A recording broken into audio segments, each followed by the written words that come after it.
This is StoryBeat, Storytellers on Storytelling, an exploration into how master storytellers and artists develop and build brilliant stories and works of art that people everywhere love and admire. So join us as we discover how talented creators of all kinds find success in the worlds of imagination and entertainment. Here now is your host, Steve Cuden.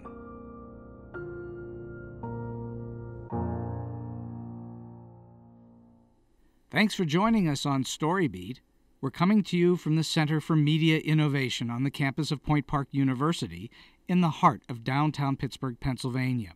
If you like this podcast, please take a moment to give us a rating or review on whatever app or platform you're listening to. Your support helps us bring more great StoryBeat episodes to you.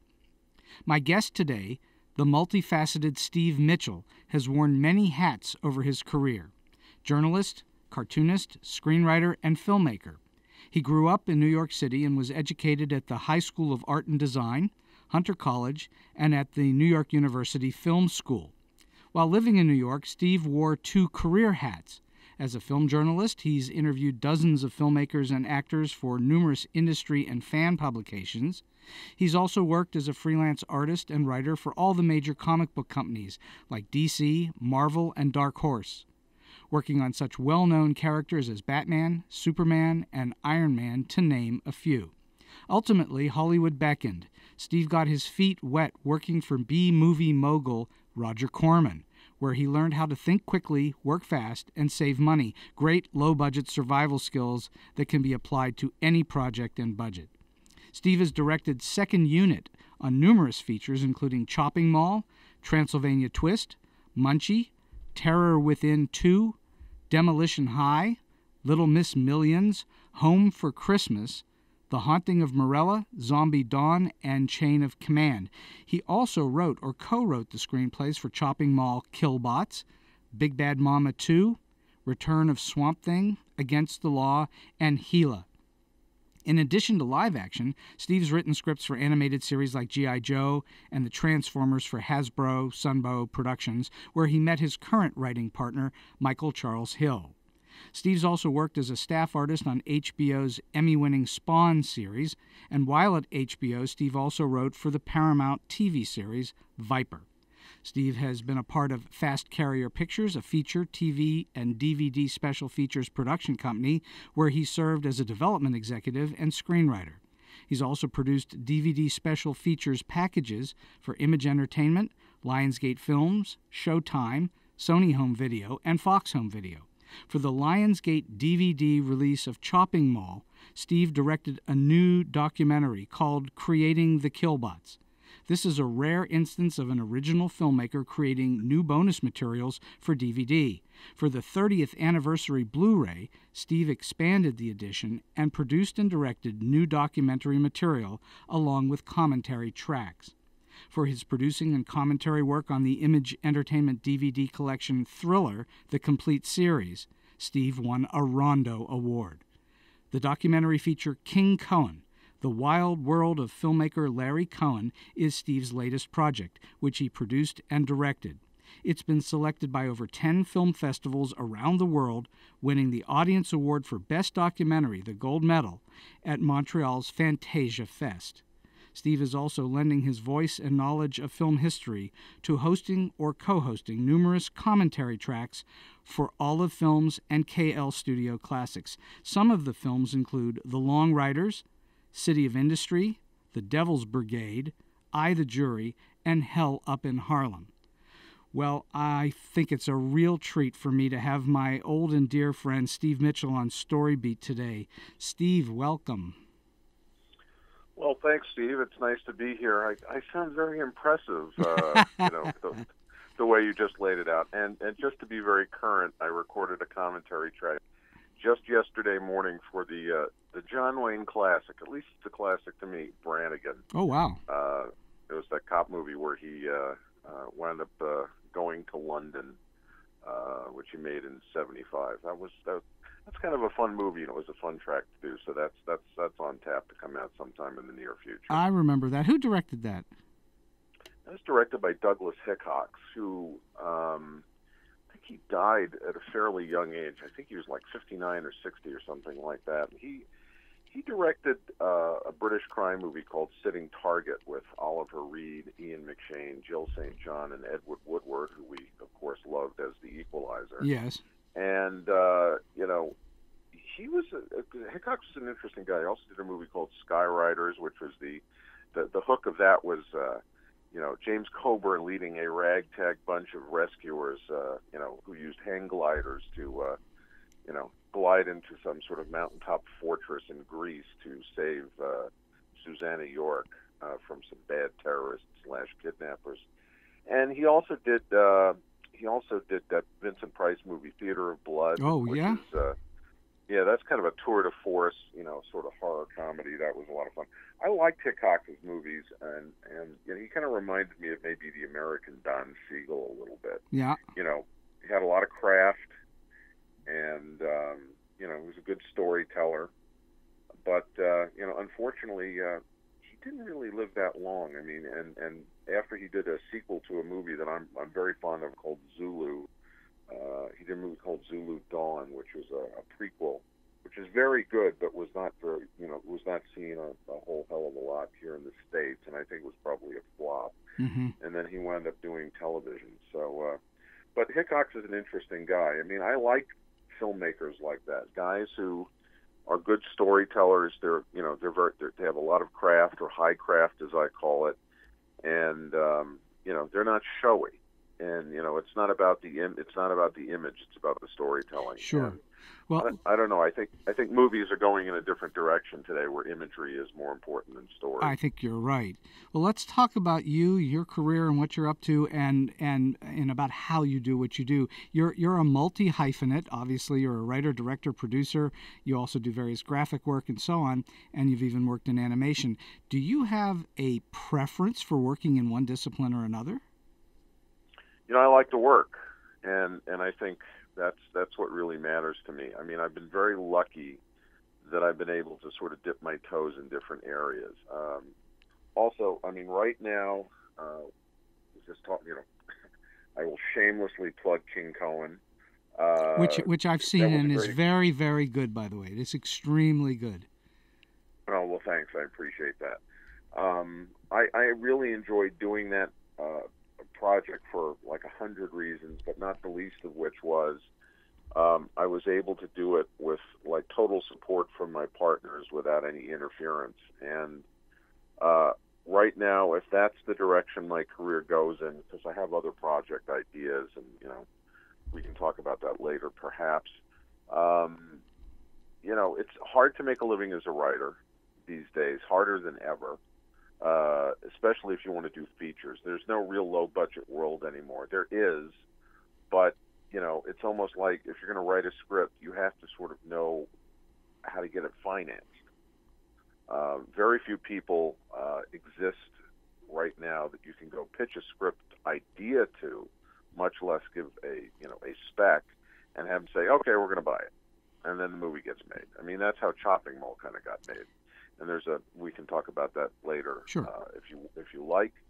But what happens is that money, the business of show now, is the first mountain you have to climb. I think with any project, I was lucky with King Cohen that even though I had a couple of false starts, I mean, I tried crowdfunding, which I was spectacularly bad at.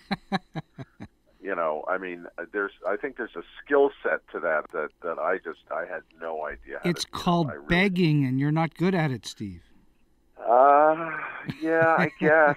Maybe I didn't get on my knees, enough. I don't know, and do that sort of street corner thing and go, please, But but anyway, I had a couple of the first time actually when I tried to get King Cohen financed, I was working at Image, and they were very happy with me.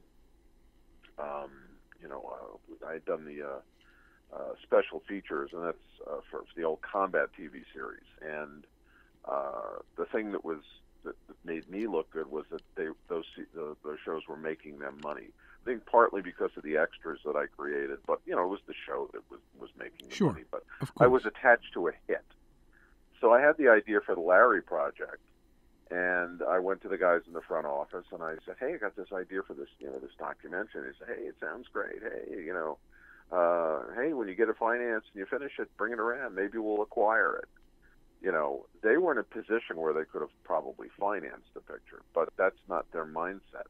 Their mindset, and the mindset pretty much around the business today for features, is acquisition. I think there are very few features, including major studio features, that are really financed at a company. They're developed, and financed at a company in the old days, the way things used to be done. Right. And so that's a big mountain to climb these days. And I love fiction. I have scripts in my computer. I have feature scripts. I've written 4 pilots with, you mentioned my partner Michael Hill. One of which is about to sort of go out and make the rounds. But these days you can't count on anything. No. I mean, boy, talk about luck. Yeah, and it's getting, and even though there's more and more TV, there's less and less movies. Yeah, and I think you just have to have a lot of luck to go with your talent for anything to happen. Well, let's talk about that. When did you discover that you had talent for all these different disciplines? When did you figure that out? At what point in your life? Well, the sort of honest answer to that is I don't know that I ever figured it out. Okay. I was, again, luck had a lot to do with things. I mean, you mentioned I started in comics, and and that was because I was living in New York. I was a fan, and one of the things I was really into was going up and visiting the offices and, frankly, being a pest. And I remember which offices do you mean? DC or Marvel, or where were you? DC, Marvel. Gold Key was in New York, but they weren't very fan-friendly. Mm-hmm. Warren Publications, which there was a guy up there, a guy named Archie Goodwin, who was the editor of Creepy and Eerie and Blazing Combat magazines, and also not only was he the writer, he was the editor of those books. He also wrote most of the stories. Wow. The nicest guy I've ever met. Absolutely one of my favorite human beings. He's no longer with us, but he was so encouraging to me as a young, snot-nosed fan. You need that, don't you? And I'm sorry? You need that, don't you? Someone to encourage you when you're coming up in a business. I think it's essential to have somebody who, at least likes you, and is then, encouraging or saying, "Hey, you might want to try and do this," or "Hey, it's actually, it's a business, and there's possibility for a career." Mm-hmm. And so, I think it was my Easter vacation when I was a junior in high school. I went to a high school called the High School of Art and Design, which was in Manhattan. It was an all-city high school, and it was a city loaded with a bunch of nutty creative types, of which I was one. And the thing that was very cool about art and design, it was literally 3 blocks from the DC offices at the time. And so I think I was up there probably, pestering or bothering people because I was dying to be a part of the comic book business. I realized I had access because I was in New York. But I wanted in. It was a club that I wanted to be a member of, and I'll never forget this. The production manager was a guy named Saul Harrison, and Saul was this short, squat guy who didn't smile much, and when he did, he looked like a shark about ready to, bite your head off. And and he was very intimidating. And even when I was a teenager, I was, I think, 6'2", 6'3", or something like that. And I was a foot taller than him, but he scared the hell out of me. Anyway, I was up there bothering somebody, and he says, if you're going to hang around, you might as well make some money. And I said, oh yeah, or I probably went, ugh. I couldn't believe he said that to me. So he said, come on in tomorrow. And so I basically did, gopher work or menial assisting work in the production department, which I guess would be called the art department these days, but it was called the production department back then. And I couldn't. I mean, talk about walking on air. Oh my God! Here I am. I'm erasing pages and doing Xeroxes, or taking stuff here or moving stuff there, or just doing whatever they want. I was ecstatic. Well, at the end of these 2 days, which I didn't know was really kind of a trial of some kind, he said, "Come back during the summer when you're done with school." So my first real summer job in the biz was working at DC in their production department, and that was primarily because I was there. I was a face that they used to see, and guys like Marv Wolfman and Len Wein, who I also knew from Fan Days, also had kind of a similar way into that company. Both of whom I should say we have played poker with. For hours and hours and hours and hours. Many years. Yes, indeed. Yeah. So at that point you had gotten a foot in the door. Yeah, I did get a foot in the door, and that following summer was, again, it was just I was walking on air. I mean, wow, I was actually getting checks from DC Comics. That's pretty good. It was exciting. It was very exciting, and I was still living at home with my parents, and I think they were thrilled that I was earning, and that that this stupid comic book thing, they never really, they never gave me a hard time for being into comics, because I think they felt that it distracted me from getting into trouble. Well, they wanted you to be something important, and what could be less important than comics? That was the mindset of a lot of parents back then. Oh yeah. No, they I think to this day, well, my dad is gone, and I don't think he ever really quite got it. But I think my mom finally understands that, this crazy creative thing, however you want to define it, is sort of part of my DNA. Mm-hmm. And so, so I was in comics, and I was making money. I was getting free comics. That was the other thing that was amazing. All the money that I saved on buying stuff, it's like, there's comps everywhere, and you're going, this is the greatest thing that's ever happened to me.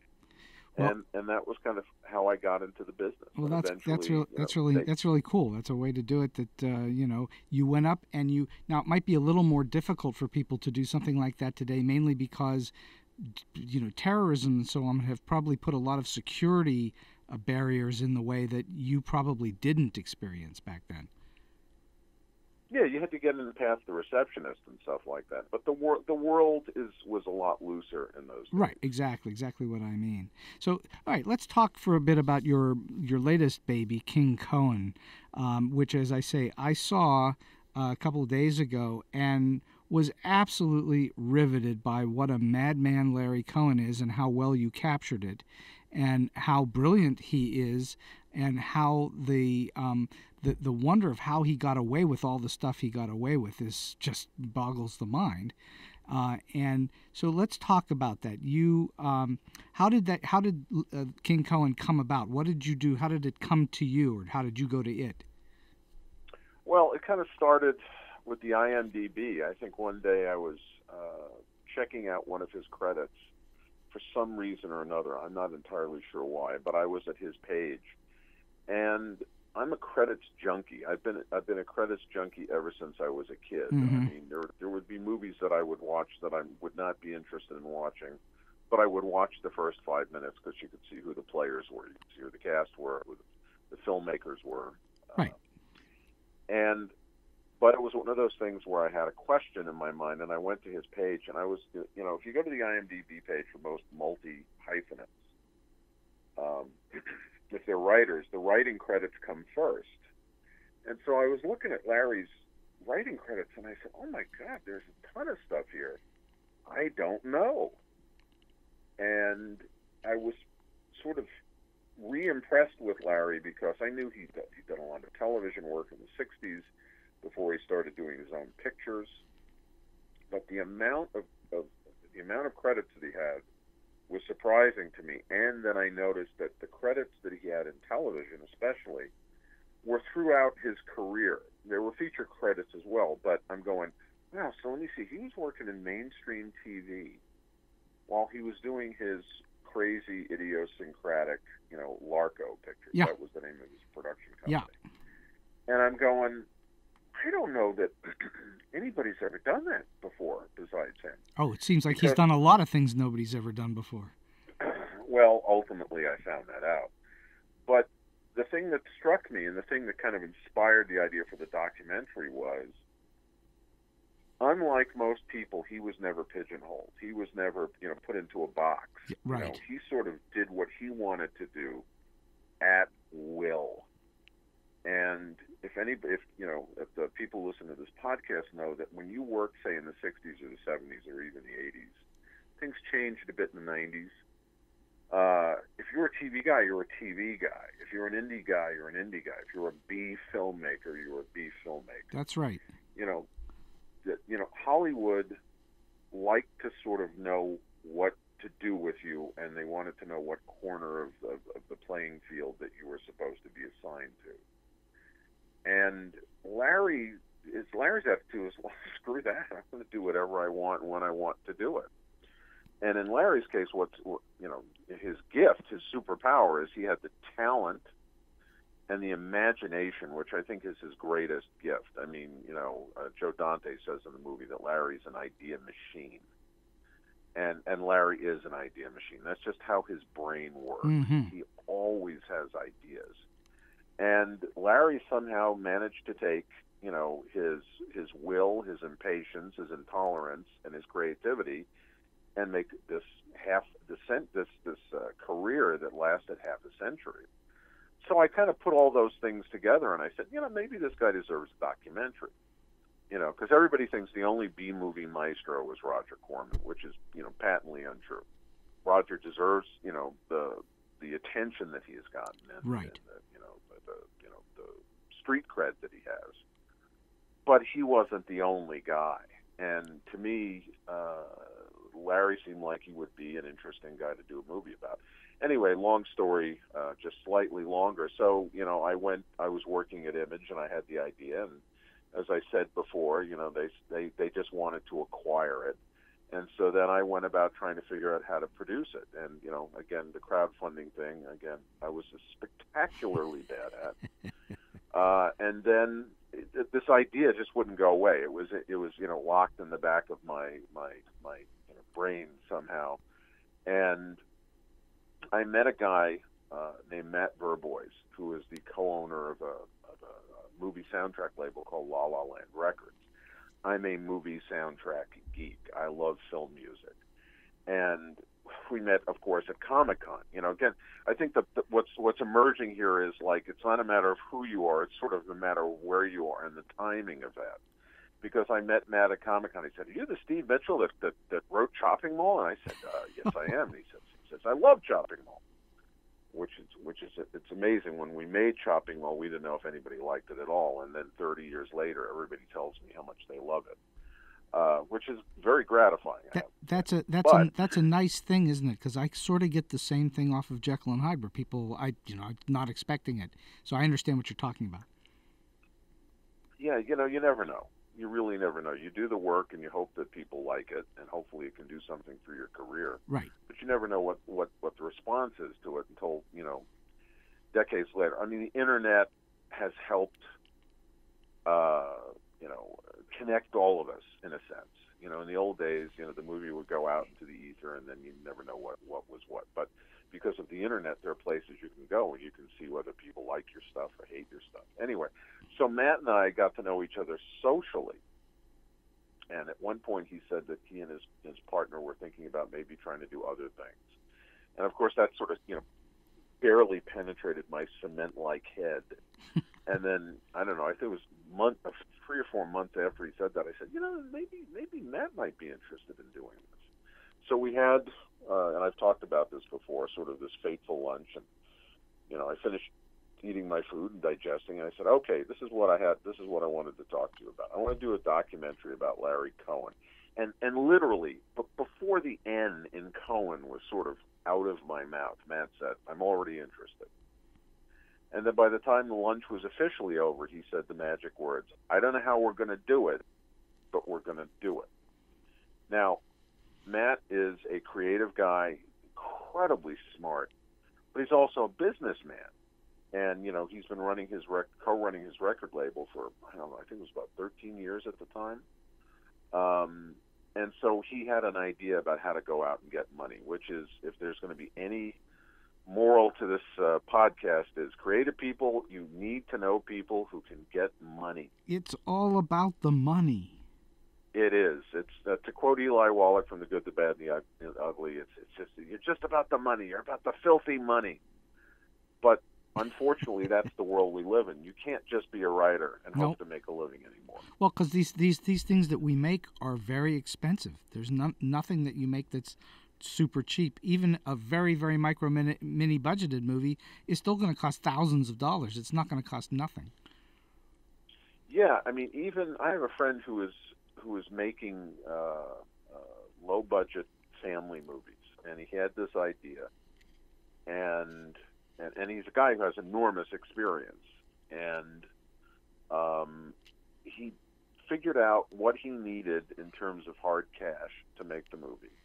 I mean, he has a lot of experience working low budget, working quickly, and then he partnered up with a bunch of people, and he created his own production company, which he called Team 5. And so my buddy wrote and directed the picture. He had another friend who was a cinematographer, composer, and special effects guy. In one package? These are all multi-hyphenate. The only multi-hyphenate was not a multi-hyphenate. He sort of is anyway. Was his editor. His editor just cut the picture, but he could also direct. And then he had a sound guy. He had a guy who had an entire sound package that he was able to bring for on-set sound work. And then he was a sound designer, and he had a sound studio, so he could do all the post. And then they had one partner who essentially did all the business side of it. And so he was able to make a movie that probably would have cost, let's say $250,000 for about $60,000 to $70,000 in hard cash. Okay, now in the movie world, that's not a lot of money. In the low budget world, that's still a fair amount of money. Sure, that's great. And so he has managed to now take that original idea, the working model for the company, not the ideas of the script, but that idea. And he is now, I think, about to start his, fourth picture. But even at that level, it's kind of life and death.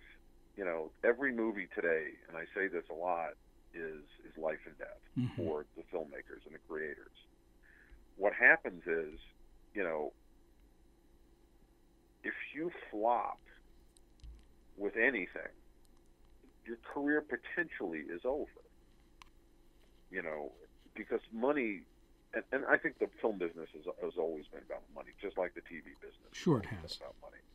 But if you had talent, the talent could carry you for a while. Now, if you have talent but you don't make money, it doesn't matter if you have talent. And that's sort of the cold hard truth. And it's the business is a little less forgiving. Think of any filmmaker that you really liked when you were growing up, that you watched their films. They might do 2 flops, but if they had one hit and they had talent, they could have a career. People used to have careers. Now, if you were to pick up, I was going to say the Sunday paper, but they virtually don't exist anymore.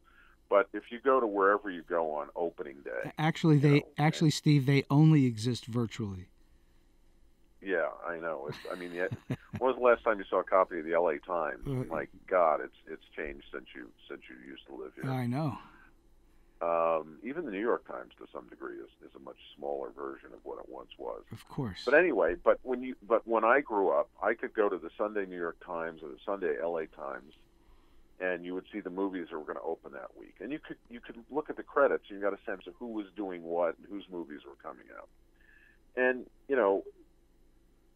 the credit a film by or a so-and-so film that actually meant something, because growing up, you would see a Sam Peckinpah film, or a Don Siegel film, or a Robert Altman film, or Francois Truffaut film. I mean, these are guys who had careers and they had a body of work, and the establishing of a body of work today is almost impossible, even if you have talent, unless you make somebody some money. Yeah. So, I mean, is Christopher Nolan have the career he has because of his talent, or because of the fact that he created the Batman franchise and made Warner Brothers billions of dollars? Well, I think certainly both. But yes, certainly both. But I think the money thing, the success of his films has helped him have a career, and he's now created a body of work. Absolutely. How does this apply in Larry Cohen's case?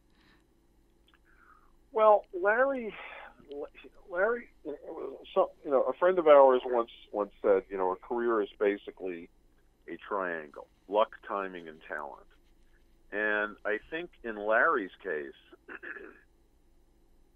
he kind of had all three. I think he was lucky because he started when he started, and I think that was the timing. The era. But his luck was based on being in New York. I mean, his start in writing live television was very similar to my start in getting into comics. He was a page at NBC, and at the time, NBC was producing a lot of live TV in-house at 30 Rockefeller Plaza in New York. I was going to say here in New York, but I'm in Los Angeles, but in New York. And so what happened was he pestered a lot of people who were producers, and he ultimately got his chance. So that was the luck and the timing. Of course, he was doing it at a time when he could live in New York and have access. And then his talent ultimately started to propel him forward. That he had the ability to write fast. That's the other thing I hate about Larry. He's so damn fast. I think every writer hates other writers who are good and fast. Yeah, well, sure. You just go, well, why can he do that, and I have to sweat every comma or every period. So, and then Larry was just, I call him the Energizer Bunny. There's just no stopping him. He just keeps going and going and going. And luckily, he had the ability to do the work. He had a facility for doing the work. I mean, you and I know an awful lot of writers. And for some writers, it's easy. Some writers, it's hard. That doesn't have anything to do with their ability or their talent. I think the trick to anything is to make it look easy.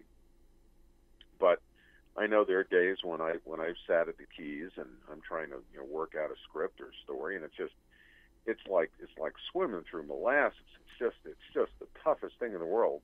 And then you got guys like Larry Cohen who just go work, and he's just knocking it out. If Hollywood were based only on talented writers, they would have no end of it.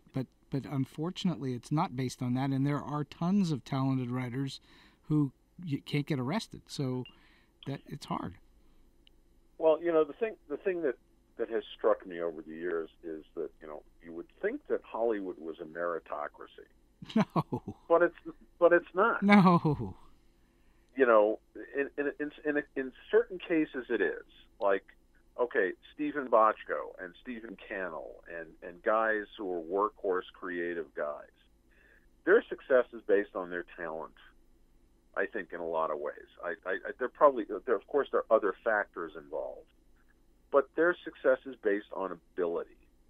Stephen Cannell was like Larry. I think Stephen Cannell was, one of the most talented writers of his generation, and you and I know him from the Rockford Files and the A-Team and The Greatest American Hero. And then Stephen Bochco was involved with Hill Street Blues, L.A. Law, NYPD Blue, among many others. And both of them had long and fruitful careers that they became production entities. They became suppliers, but their careers were based on their merits and their ability as writers. But you don't necessarily have that I think you can still have that in television. Well, today you would have it with Shonda Rhimes and Greg Berlanti and people like that.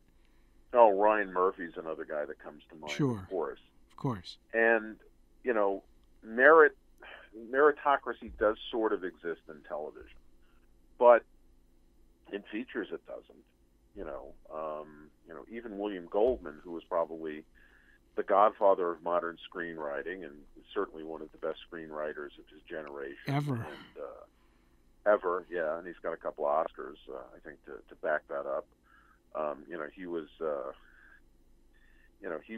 the big boy on the block, but I think he had a hard time too, probably selling movies at one point, and even after he was successful, he probably had to go pitch to a lot of people. Since this is called Storyline, or StoryBeat. Yes, thank you. What the hell is the name of this podcast? This is called well, you're the storyline, but the podcast is called StoryBeat, Storytellers on Storytelling. Well, there you go. All right, now I know who I'm talking to. I think you think you do. You just, but it's very, very difficult to sort of carve out a career without success, and even guys who are talented. Think about guys that you may have admired as writers that had craft, and yet they might have been hot for a little while. They might have had a hit in there someplace, and then they went away. It's a very difficult career to sustain, other than in television. A lot of it has to do with luck and timing, like we've talked about. A lot of it. Some of it has to do with talent. The other thing that Larry had, by the way, to circle back to your question, is I think force of will. That's also very important. When we talk about when I teach screenwriting, there are all these various powers that there's institutional power and there's financial power. There's all these powers that characters can have in storytelling. But the most important power of all the powers is willpower. And without that, a character never gets to its end. And that's what you're talking about with Larry Cohen, is that he has this indomitable spirit and willpower. Yeah, he does not accept. I think Larry doesn't really accept anybody else's opinions other than his own. Well, that's a good quality to have. I wish I had that, don't you? Yeah, no kidding. No, somebody says, well, I wasn't crazy about that one scene and the thing with the stuff. And you go, oh, I'll never write again. I'm crushed. Larry doesn't accept anything other than the way Larry imagines it could or should be done. Right. He doesn't handle criticism well. He doesn't suffer fools lightly. He's very smart, And listen, I know you and I both know a lot of guys who could be, quote, the smartest guy in the room, but that's not always the best thing to be. Mm-mm. And I'm sure Larry thinks he's the smartest guy in the room always. I mean, I've had, he and I have gotten to be pretty chummy over the years. And, we talk about movies, and he knows a lot about movies.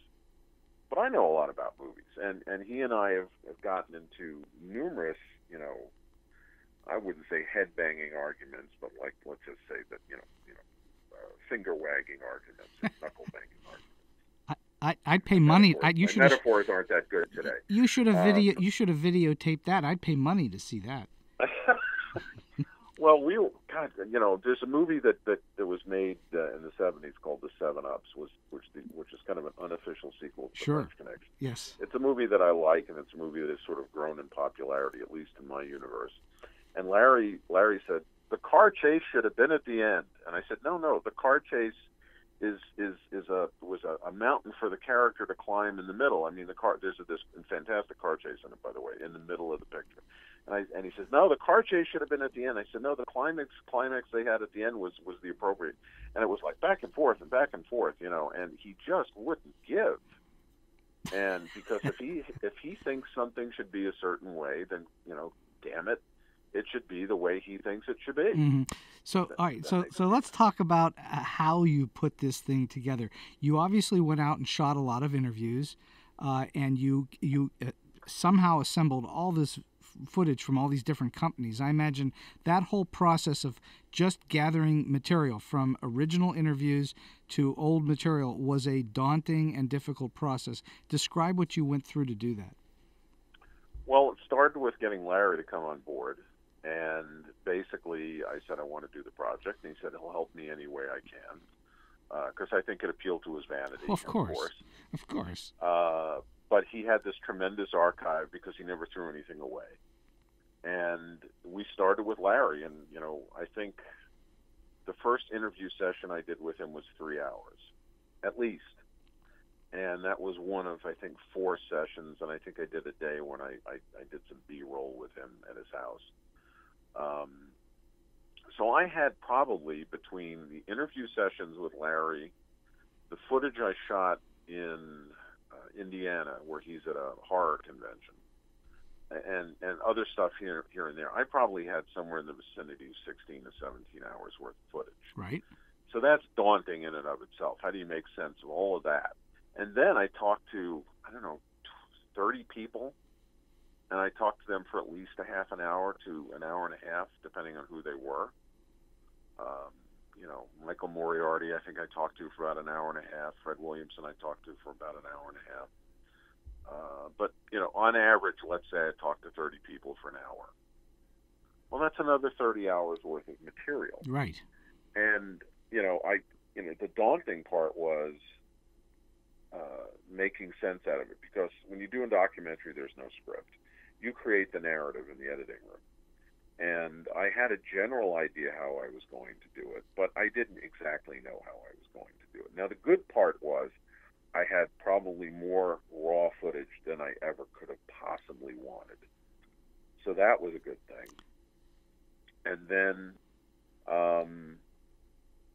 my editor and I, we had to just try and make some sense out of it. I can tell you that there were times in the middle of the project, or it might not have been in the middle, but let's say it was, where, I looked at my editor, and it's, by the way, if you're going to do one of these things, you've got to have a really good editor, and editors are not only good at cutting and storytelling, but they have to be shrinks and parents, and they have to hold your hand. Yeah. They have to say, they'll say, it'll be okay.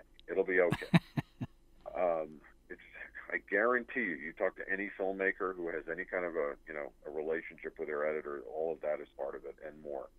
And I said to him, I said, what the hell are we doing? At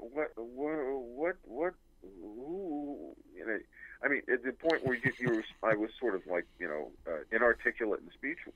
Oh, that's you know what that's called, Steve? Yeah, I'm waiting. It's called Tuesday. It really is. And and there are moments where I would say to my editor, I said, I feel like I'm in the middle of the Pacific and I don't know which way to paddle.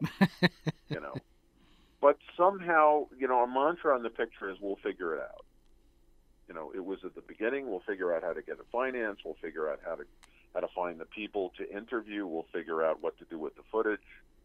And again, I don't want to pat myself on the back, but I think about it, there was a little force of will on my part. I couldn't not get it done. And then, of course, I could not get it done in some sort of coherent, hopefully interesting form. And then, of course, the big trick is to try and make it look easy. That's the illusion that filmmakers give an audience. Oh, well, this looks easy. Yeah, that's exactly it. And it doesn't look that hard. Same thing with screenwriting. It's got to make it look easy. It's damn hard. Yes. And so, but we just sort of we figured it out. Now, luckily, my partners, my financial partners, gave me a lot of time to find the story. They gave me a lot of time to get the movie cut, because they understood, like I understood, was we're not in a hurry here. I mean, granted, from a financial standpoint, there wasn't a lot of money to work with, and if I thought about what I was getting paid per hour, I would probably, I'd probably choke on it. It wasn't great, but we realized all that mattered was the result. One of the things, that people who talk about process, sort of forget is no one gives a shit about your process. They really don't, No. unless they like the movie or the TV show. And that's Then why they're curious. that's why I made StoryBeat, so that people could hear about this if they want to. Yeah, exactly. I get that. And all the audience cares about is it any good? Is the movie any good? Is the TV show any good? The Is end the product, book any good? that's Is the correct. play any good? They don't care what you had to go through to get it there. Definitely not. The contract is with an audience, and you have to know this, is they want to say, okay, is it worth my money if they have to pay, and or my time? And in the 21st century, and I said this to my editor, I said, we have to remember that everyone has ADD. Everyone has it. You can deny it all you want, but you have it. Because in the 21st century, information comes at us rapid fire. And we have so many choices. We have too many choices for everything that no one has any patience. No one has any, unless you can catch an audience member and have them get absorbed in your work, regardless of what kind of storytelling it is. And this applies to documentaries too. They are going to go away. They're going to go look at something else because that is what their DNA is in the 21st century. In the 20th century, people had more patience. And, you know, what's interesting is if you watch old television, for example, there's an old TV show. I know I'm digressing, but I'll make it fast, called Naked City, which is based on the movie from the 40s, the groundbreaking movie from the 40s. Right. It's a show I have a love-hate relationship with because it's about New York, it's got locations, it's cop stuff, all of that stuff is great to me. But those shows, some are so boring, and the writing is unfocused, and you know. And this was a show that was constantly nominated for Emmy Awards. And you look at the pace of storytelling back in the day; it was not very efficient. No, different, totally different, you different can't do time. that today. No, everything has to be You fast. cannot do that today. No, people don't have the time or the patience for it. Is correct. And so I said to Kai, I said, I don't want to cut this like we're mainlining coffee and sugar. I didn't want it to have a sort of crazy rapid fire staccato rhythm to it. But I felt that we always had to constantly be giving the audience some piece of information, something visual, something that is going to keep them,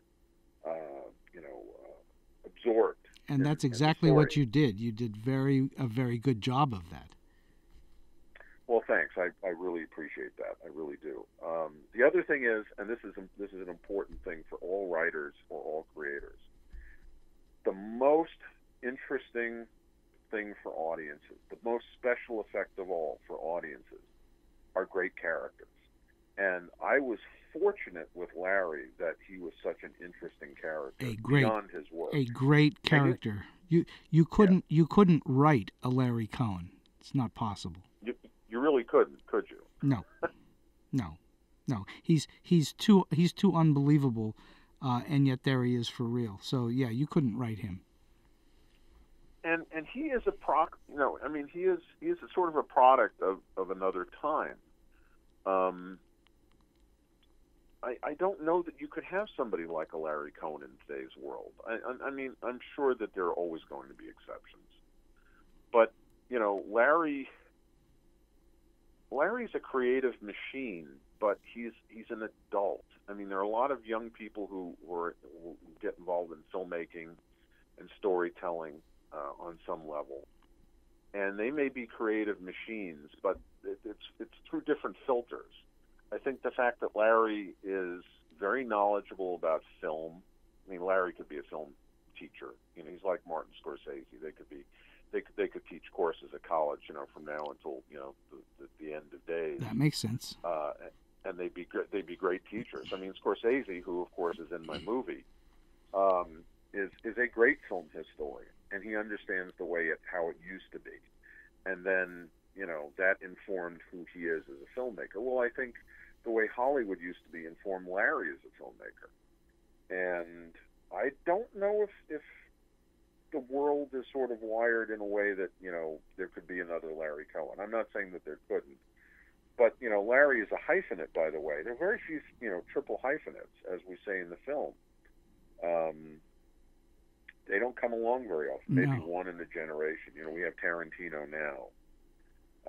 You know, and Larry in his own way, and Orson Welles in his own way. Sam Fuller. You know. Well, Woody Allen. Woody, of course. Clint but, you know, Woody Clint doesn't Eastwood. produce, though. Well, I guess You know, Clint Eastwood would count as a triple hyphenate if it's not writing but acting. Yeah, but again, there are not a lot of them. No. I mean, know. we're talking literally a handful over decades. Right. You know, you think of the thousands of people who are involved in storytelling over decades.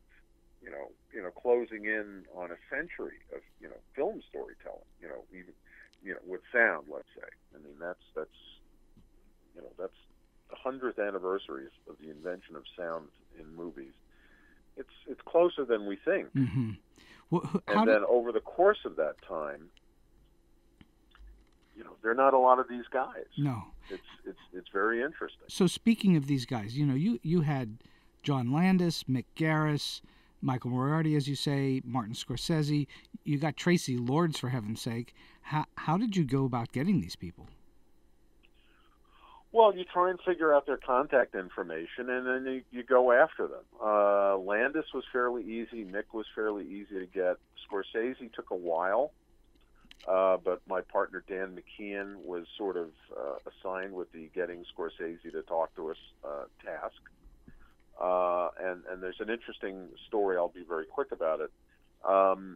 Basically, we were on Scorsese's radar, and I guess he would have a weekly meeting or a monthly meeting about what's going on, and he knew about the Larry Project, and he wanted to do it. It was a matter of finding time. Well, he was getting ready to go to Taiwan to do Silence.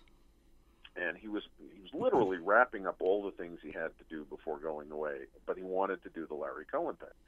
I would have gotten on a plane, I would have gotten on a red eye if that's what it required rather. At a moment's notice. Scorsese wants to talk tomorrow. I'll be there. I could have done that. But what he did, he said, send me the questions, and I sent him about 25. And then he had one of his guys in New York shoot it. And he answered, I think, about 2/3 of the questions, give or take, and sent the footage back to us. That's how we got Scorsese. Moriarty had no representation. We didn't know where the heck he was. He's a self-exiled. He lives in sort of exile in Canada, but he's self-exiled. He decided to leave America. After Law and Order. He had some issues with that show. And then he just moved to Canada. But he had no representation. And I was reading something on the internet where there's a magazine called Cinema Retro, which is a very interesting magazine dealing with movies from the 60s and 70s. And they had some feature about him saying that he wrote for some kind of conservative blog. And I looked that blog up, and I wrote a letter to the editor saying, I am who I am, I'm trying to get in touch with Michael, I'm doing this movie about Larry Cohen, could you give me, his email address or something like that? And literally 24 hours after I sent that email, I got a phone call, and on the screen it just said Vancouver, BC or Vancouver, Canada. And I was with my editor, and I said, holy shit, that might be Moriarty, because I knew he lived in Canada. And so I go, hello, this is Steve. And he goes, hello, Steve. Michael Moriarty, how are you? And I said, I am thrilled to find you. I've been looking for you everywhere. He says, well, now you found me. And he and I had a dialogue, and he was, he was willing to talk to us, but we had to go up to Canada to talk to him, which was, again, not a problem. Yaphet Kotto never wants to talk to anybody, but he loves Larry, and he talked to us as a favorite of Larry. Mm-hmm. And listen, there are people that I wanted to talk to that we couldn't get. I mean, Tony LoBianco was somebody I wanted to talk to, and I guess somehow he never quite got the request, or the timing was bad, or something like that. There are a few other people. Joel Schumacher was going through having some personal negative publicity things going on, and he didn't want to talk to anybody about anything. I would have liked to have had him Colin Farrell, of course, would be nice to talk to at the phone booth, but he's probably somewhere out in the world making the movie. And after a certain point, you have to just say, okay, how many people do you need to help tell the story? Well, it helps when you have a couple of very significant names. That helps just to have a Scorsese all by itself. But you had it's not like you had only names of people that perhaps people may know or not know, but you had some significant names in there. Got to have a cast, right? Yeah. Did you even then in a documentary? Then you went into editorial, and when you had it all together, how many hours did the first cut come in at, and then how did you pare it down? I think the first cut was surprisingly just a little over 2 hours. It was in and around 2 hours because I knew I had to make a movie that was going to be somewhere between 90 minutes and 2 hours. Right, and, sure. And everybody says with a documentary it should never be longer than 90 minutes, which right. I think is bullshit. I think that's an arbitrary number. I think as long as the movie can be interesting and the pace and the rhythm work, you can't just sort of say, oh, this must be 91 minutes. Oh, this must be, 96 minutes. Here's what I think it boils down to that people often forget, because we teach documentary filmmaking here where I work, and one of the things that I think people tend to forget is it's not just information. It is, in fact, you're telling a story. And if you adhere to storytelling principles in your documentary, it will be just as vibrant and wonderful to watch as any narrative structure. I completely agree, and in point of fact, there are certain storytelling tricks that that writers use, which is you set something up in Act 1 and you pay it off in Act 3. Absolutely right. Like the whole thing with Fred, we have a sort of he said verbal sparring between Larry and Fred Williamson, and that became kind of a motif which we went back to. I have that with Moriarty, and then we pay it off later when Larry worked with Fred Williamson later in their careers on Original Gangsters. So, again, there are things that you do in storytelling, the way you tell the story, that you can set up earlier and you can pay off later in the movie or in the script or however you're doing it. Definitely. Even in a book. Definitely. It is it is storytelling. It's not just information. Absolutely. And by the way, No. people forget that when you're watching the news at night, what do they call those things? They call them stories. That's what you're getting. Sure. You're getting storytelling in that. And documentaries, I think people tend to think of documentaries as a form of news or journalism, but it isn't. It's storytelling. And good documentaries are no different than fiction. I mean, I really do believe this. I think that if you're going to tell any kind of story, whether it is fiction or nonfiction, characters have to be interesting. The audience has to be, because if it's just an information dump, I think everybody gets bored eventually. Absolutely right. You as a director, you put a slant on it, how you want people to see things, and it's just like any director. You're actually you're manipulating the material so that it has whatever effect you want it to have. Yeah, I mean, I think all filmmakers have filters, and idiosyncratic work, and Larry's an incredibly idiosyncratic filmmaker. At the end of all of his movies, there's a title card that said a Larry Cohen film, and boy, that's earned. But the thing is, if you say to somebody, "Oh, hey, I saw this crazy Larry Cohen movie the other day," because because people understand who Larry is, his filters, his idiosyncrasies, his talent, the kind of movies he makes, you could say, "Yeah, I saw Larry Cohen film," and you go, "Oh, yeah, okay, I get it." You don't even know you need to know what the movie's about. Right. Just like, in the old one, growing up, I was a big Sam Peckinpah fan. I still am. If it said a Sam Peckinpah film, you already understood what the movie was. Of course. Certain level. And that's what all filmmakers bring to all work. And it doesn't matter whether or not it's fiction or a documentary. It all goes through your filters. I think that's as a person, as a creator. 100% accurate. So let's switch gears for 2 seconds, because believe it or not, we've been talking for almost an hour with Steve Mitchell, the producer and director of King Cohen, which is all about Larry Cohen, the great writer-director. But let's talk for just a brief bit about your experience with Roger Corman and Chopping Mall and that sort of world that you were in at one point. What was that? What was that like? Well, it was a remarkable experience. Again, people who listen to this podcast are going to say, "Well, how do I get into the business?" And I said, it's important to know somebody. It's important sometimes to know somebody with money, and it's important to have access. My buddy Jim Wynorski, who I knew from New York and the fan world, was working for Roger. He had directed his first picture, The Lost Empire. And Julie Corman was approached by Vestron Video. They wanted a movie about, kids being chased around in the chopping mall, because this was in the 80s, and that was back in the, as I so uncharitably call it, the dead teenager years. They wanted the dead teenager movie, but they wanted the dead teenager movie that took place in the chopping mall. So Julie asked Jim, "Do you have any ideas?" And and the bait was, if you come up with something interesting, I'll submit it. And if Vestron wants to do it, well, then we can make the movie. So Jim calls me up one night. We go out to a diner type place out here in Los Angeles for some coffee, and he says, "Well, yeah, if we can come up with something they like, maybe we can make the movie." So we came up initially with this idea for kind of essentially a Phantom of the Mall kind of thing, and knives were involved and slashing and blood and all that nonsense. Even then, when I was kind of a fan of those movies, I wasn't a big fan of those movies. And there were so many of them, they became very tiresome.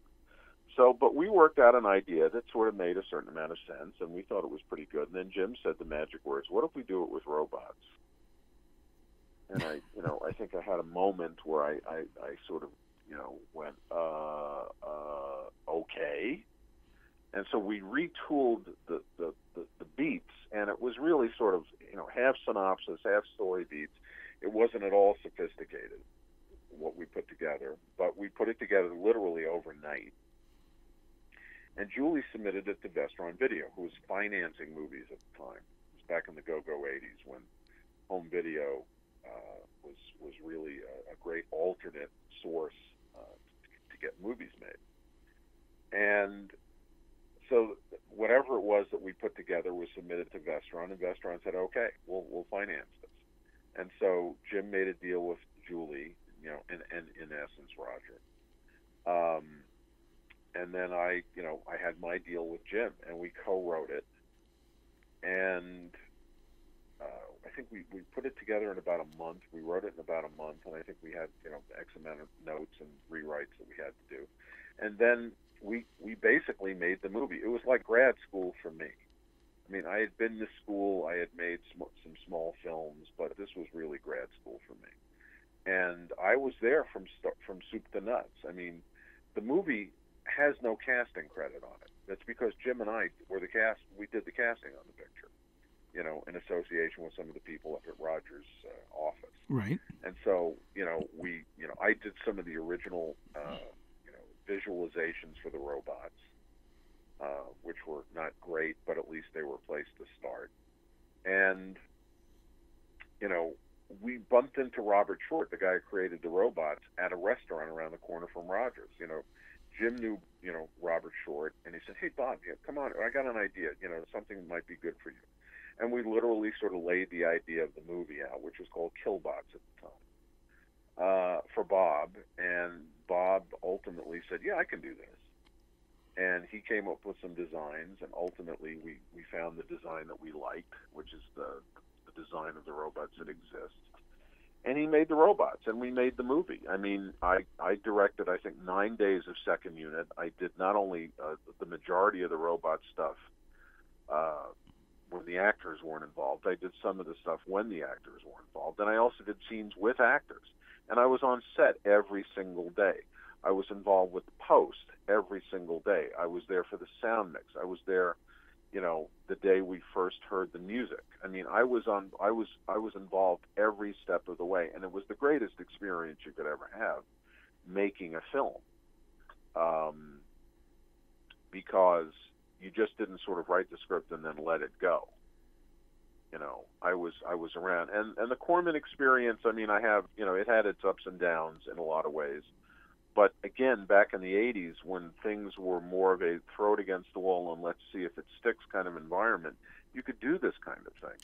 And it turned out that Chopping Mall Wall was not overly successful theatrically, and I think it was one of Roger's last theatricals. It was enormously successful for Vestron. I think they sold over 500,000 VHS cassettes. Wow. 500,000 units. That's huge. And yeah, and they were probably wholesaling for $40 a pop. So even though the movie cost around $750,000, probably give or take $5,000 or $10,000, Vestron did very, very well with it. They made their profit and then some. Well, but that was the 80s. That was a great time, to take advantage of the economics of those days, which was, movies went theatrical and or they wound up going, out in home video. But now you buy a Blu-ray on average for what, $10 to $15 maybe, with all the discounts. Yeah. Well, in those days, all those rental stores were buying these cassettes at $40 a pop. And that's $40 a pop in 1980s money. So the economics have changed. I think, just getting back to something we talked about earlier very quickly, the economics of the business have changed, and that makes it tougher to make movies. Of course it does. And by the way, what you were talking about, your experience of co-writing it and then directing second unit and being there every day and being there when the music's delivered and all the rest of it, that almost never happens anymore either. Oh, yeah. That's all segmented. It was invaluable. Yeah, I'm sure it was, and so you actually can't go find those kinds of experiences anymore, sort of, unless you're in a school where you're forced to do those sorts of things. But in the real world, everybody's territorial and it's all segmented, so it is what it is. Even when you go to school, don't you have to pay for all the stuff that you do when you make your student film or your thesis film or whatever? By and large, although where the school I'm in, we on a number of the projects we give them a very tiny amount of money.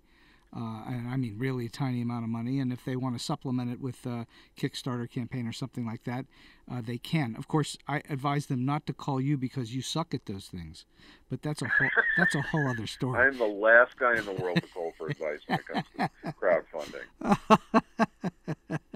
There's the bottom of the list, and then I'm below the bottom of the list. What did you learn from Roger Corman? Anything? Yeah, he gave us, I think it was on a Friday afternoon, he has a prepared director's lecture. And I think Ron Howard has talked about this. And the one thing that everybody takes away is Roger says, sit. You should sit a lot. You should not be standing all the time. Because what happens, he feels that if you stand all the time, you run out of energy at some point later in the day. Well, you do. Of course. And the thing is that Roger was always felt that, energy was part of efficiency, and efficiency helped get the movie made on time. But Roger was always about getting plenty of coverage. Roger was always about clean shot. He would say that if you're going to do a single, make it a clean single, because you can always, cut that in. Roger had kind of a formula about how to make movies. And, for about, I think his lecture was about 30, 40 minutes long. And it was very interesting. And, most of it is common sense. I think the thing about Roger is that, everybody thinks about Roger as a director. But Roger's gift, I think, was really more as a producer. And Roger is a very logical guy. I think he studied engineering, in college. So his mind worked in a very, somebody might say mechanical. I think it's not quite right, but, that somewhat mechanical way. He knew about the mechanics of filmmaking. He knew about how you can make movies efficiently. But he was also creative. But the thing is that, he was always saying, know what your next shot is, know where your next location is, know where your next setup is. He always wanted you to think ahead. I think a lot of filmmaking is in the moment, but I think efficient filmmaking is where you go, okay, it's noon. I need a master shot. It's going to take me a half an hour to get, and by 1 o'clock, I want to be into coverage. I mean, he always had an idea about how to think ahead that, again, helped him as a producer get his movies made in a very efficient way. You know, because Roger always worried about the money. And Roger, this is not new news. Roger was very cheap. Well, that was the whole thing. How cheaply could you make a movie? How fast and cheap could you make it? Yeah, and the sad part is that sometimes, you know, I think Roger was more interested in the movie being made for the price on time than being made well. Well, I think he wanted it to be made well, but I think he worried a little bit more about, being on schedule. And his license plate, by the way, was on Sked, SKED.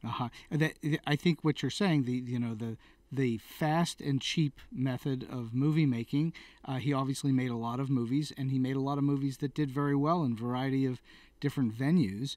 But I think you look back on them, and the quality of the actual filmmaking was not always so great, and that's what suffers in doing it cheap and fast. Yeah, I agree, and Roger got very lucky, especially in the 60s when he started doing the Poe Pictures AIP, because he had a really good editor, he had a really good cameraman, he had a really good production designer, and then he was smart enough to cast good actors. You know, if you want to make a movie, you have to understand that it's a collaborative process, and it's important to hire people who are talented. Well, it helps to get Vincent Price. And it doesn't hurt. And it certainly helps to go out and get people like Jack Nicholson and Peter Fonda and folks like that. That helps too, you know. Oh, sure. But, you know, Roger had a good eye for talent, I think. I think that was one of his gifts. That, you know, and also Roger, while he is about the money, you know, he did go to acting school. He did did understand how actors work. Sure. He had some, feeling for casting in his pictures. I mean, his movies are usually pretty well cast, and that's very important. You know, another lesson to writers: if you're going to make a movie, find the very, very best actors you can find. So, all right. So I'm just curious. You've obviously worked with and met lots of people in the entertainment industry and show business and so on. Surely you must have an oddball or a quirky story or something that has happened to you along the way that you can share with the audience that would just be fun for us to listen to. What might that be? Okay, I've got two. I actually have two quickies. The first one is my encounter with Jack Lord, who was famous for Hawaii Five-0. Yes. Steve McGarrett. There was a bookstore in New York Dano. City. Yeah, Book 'em Dano. Yeah, 12 years he was doing that. And I called Double Days. It was across the street from DC Comics, which used to be on Fifth Avenue in the mid-'50s. And this is back in the days when people bought records, vinyl. This is 100 years ago. So I'm walking to the back of the store where they have their record section. And as I'm walking towards the back of the store, I see standing at the counter Jack Lord. He's got a trench coat on, kind of got a Panama hat. He's got big heels on. I mean, Jack Lord was probably about 6'1", but he also had heels on. So he was very tall. He was about as tall as I was, and I'm 6'3". And I walk past Jack Lord, and I go, "That's so cool, it's McGarrett," you know. And I'm thumbing through the records, and then I hear from behind me in those McGarrett-like tones, "I resent that." Well, I got to turn around and see what he resents. And he had a big stack of classical records on the counter, and you know, it was probably hundreds of dollars worth of music. And the guy behind the counter was calling for an approval on his credit card, and I'm going, "Wow, this is interesting." And Jack was pissed, and he goes, "Give it to me, give it to me," and meaning the receipt. And he took the receipt from the salesman, or from the guy who worked behind the counter, and he just tore it up, dropped it on the records, turned, and just stormed out of Doubleday. Okay, so that's my brush with greatness, and I've been living off that story for a long time. But I wanted to give you one other thing, which we didn't talk about, which was when you meet somebody famous, and this was something I figured out pretty early when I was doing film journalism. I met Richard Donner. He was in New York prepping Superman, and I was working at DC. I was a young pup working at DC, but I was also starting to do some film journalism. For those who don't know, Richard Donner also did all the Lethal Weapon movies.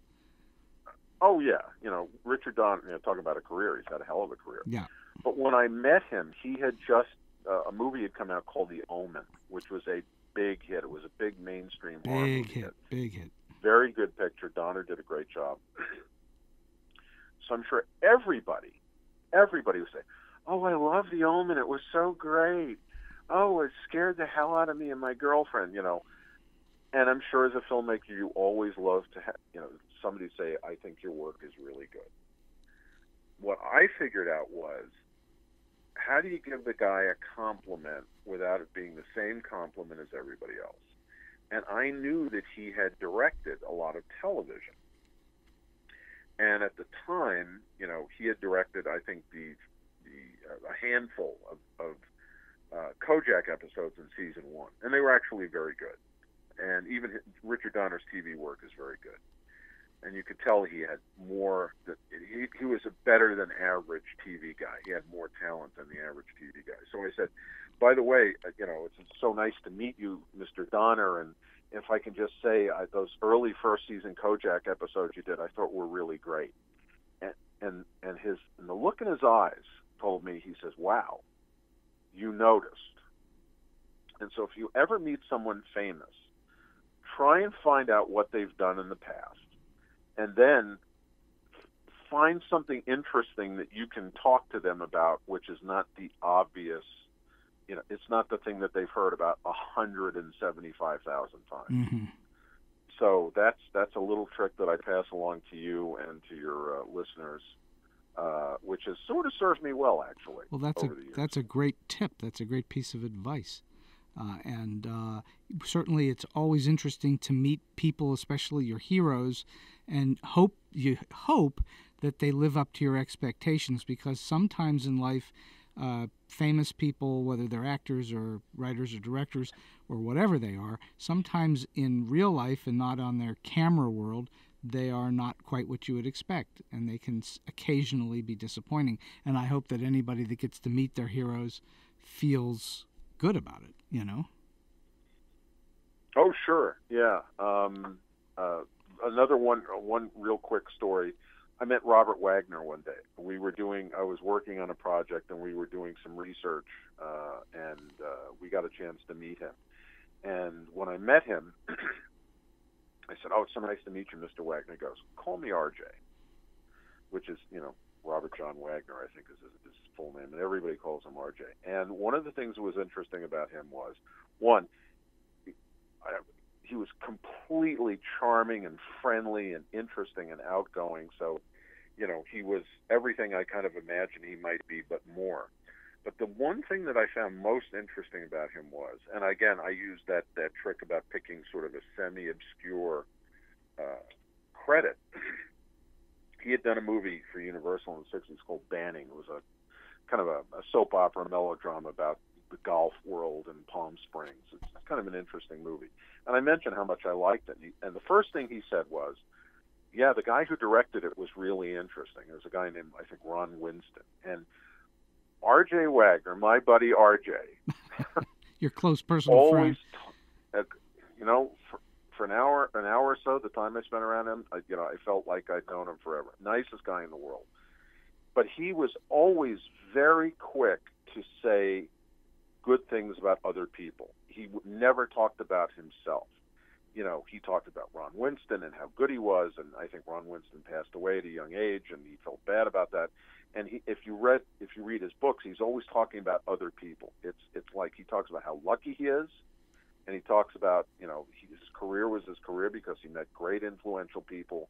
He had gratitude. He didn't take them for granted, and I think that's a great lesson. Even when things are going well, don't take it for granted. Don't assume that it's going to last forever. Well, those are at least two excellent pieces of advice and stuff I've not heard too often, and I think they're very valuable for those who are trying to come up in the business to find their way by treating others appropriately, which is not always the case. It's not always the case. Well, this has been a spectacular, believe it or not, an hour and 20 minutes, Steve. And so...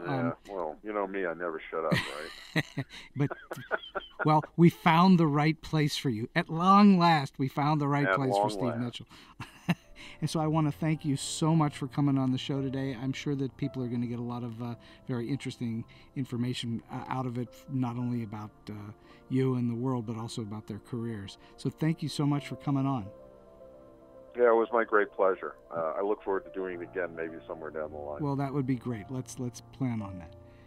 Have a great day. Thanks. Today's StoryBeat tip. How hard can it be to write a screenplay? It must be easy to write some of the stuff we see in the theater and on TV, don't you think? Anyone with a computer can knock out a screenplay in no time, right? Wrong. Screenwriting is devilishly hard to do and even harder to do well. Writing takes sweat and mental anguish. For many writers, myself included, it takes thousands of pages of writing before we feel like we have even a small sense of certainty that maybe we have a clue about what we're doing. Screenwriting is a lonely profession, fraught with uncertainty and doubt, even when you think you've got it right.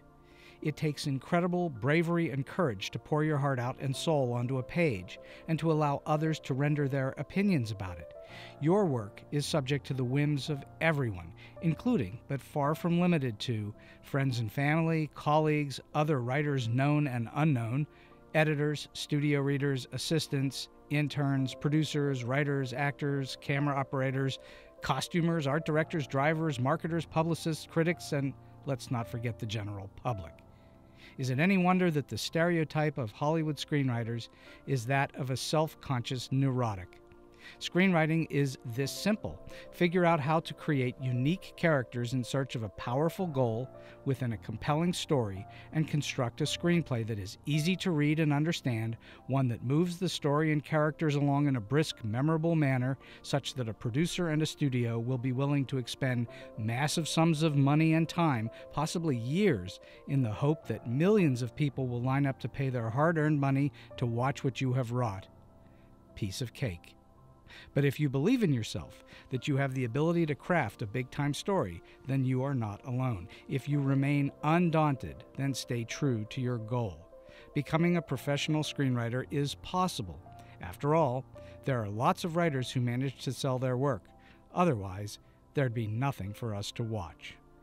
And so we've come to the end of today's StoryBeat. If you like this podcast, please take a moment to give us a comment or review on whatever app or platform you're listening to. Your support helps us bring more great episodes to you. This podcast would not have been possible without the generous support of the Center for Media Innovation on the campus of Point Park University. Until next time, I'm Steve Cuden, and may all your stories be unforgettable.